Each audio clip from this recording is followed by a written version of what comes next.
Congressman, it's great to see you this morning. Cheryl, great to see you. Hope you had a great Thanksgiving. I did. You know, I'm a girl from Texas. I've been to Louisiana up and down most of my life. And I got to tell you, the oil and gas industry in your state is so dependent on what happens with, I think, the global story, in particular with China. How nervous are you about, let's first talk about John Kerry and this climate czar position, and then how President-elect Biden would handle the Chinese? Well, you know, when you look at what President Trump's done to bring the energy industry back, we're literally not only a dominant energy producer so that we can create our own energy, we're now sending oil and natural gas to our friends all around the world. It's helped us geopolitically. It's helped our friends reduce their dependence on Russian energy, the Saudi oil that they used to be so dependent on. It's weakened OPEC.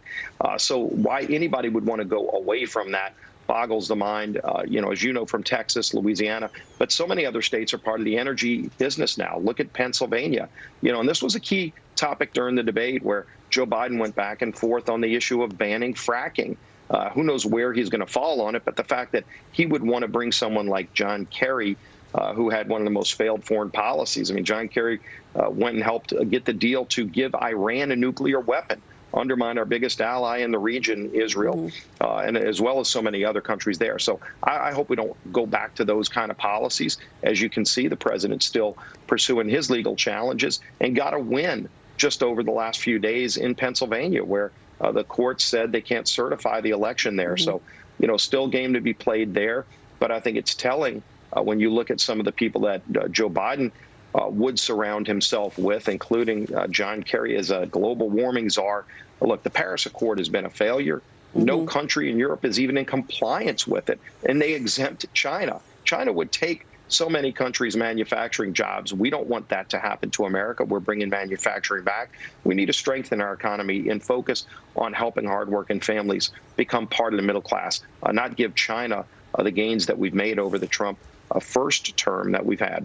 Right, and again, having the United States become more and more energy dependent on itself, which has been amazing, obviously, for jobs in the economy, not just for Texas and Louisiana, but also for the Dakotas region as well, and the issue of fracking, which at this point the president-elect says he won't ban. We shall see. But I want to pick up on something you mentioned about who Joe Biden's going to surround himself with, and in particular, Antony Blinken, who has been chosen as the new Secretary of State. This goes back to China, because if you don't have the Chinese or India in particular adhering to any type of energy standards or climate change standards whatsoever, it's like a zero-sum game for the U.S. We can't win. If you're talking about global climate change, you can't have China continue to pollute the skies, even if we do try to not do so under a Biden administration.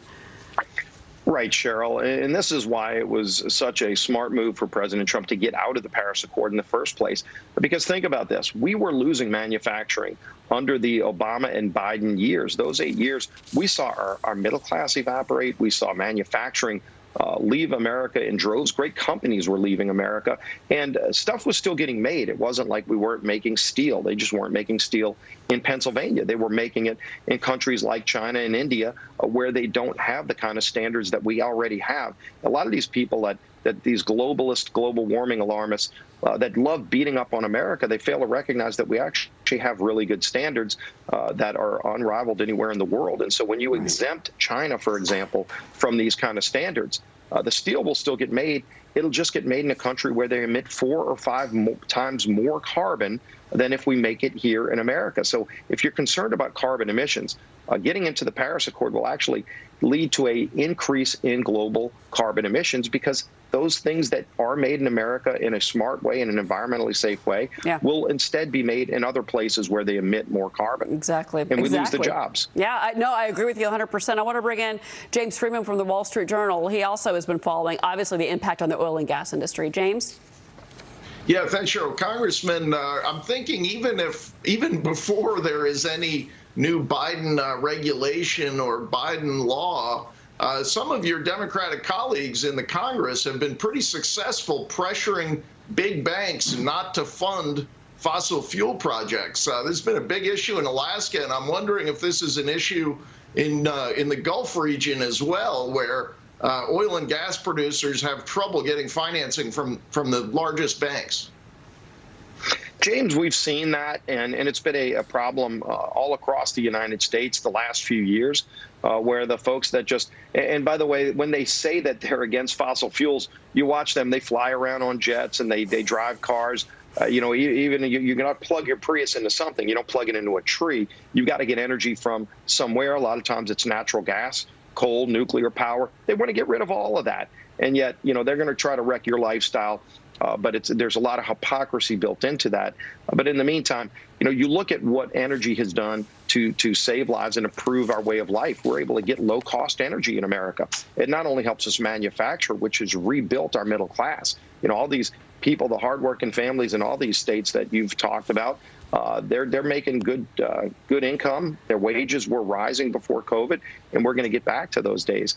But if you were to get rid of the energy industry in America, you know, and think that just wind and solar panels are going to make up the difference, you wouldn't even be able to get 20% of your household electricity grid with that kind of energy. So why would you want to wreck America's economy? Again, that stuff's going to get made. It's just going to get made in countries like Brazil, China, India, where they emit more carbon. Yeah, and again, it goes back to being a job story. Before I let it go really quick, Congressman, I do want to ask you about Georgia. Senator Carrie Loeffler says that she is the firewall, that she and David Perdue are the firewall here. Your thoughts on the runoff in Georgia, because this will affect how you do business in Washington.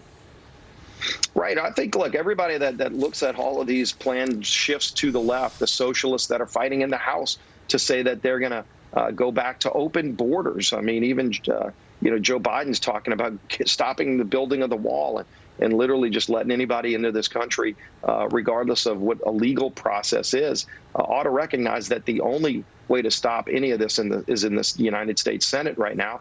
And those two seats are everything. It's all on the line.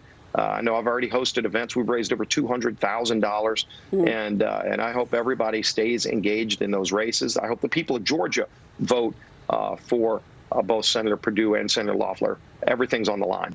It certainly is. Congressman Steve Scalise, it's great to have you here. Hope you had a great Thanksgiving. Great being back with you, and hope you all had a great Thanksgiving as well. All right. We'll see you very soon, sir.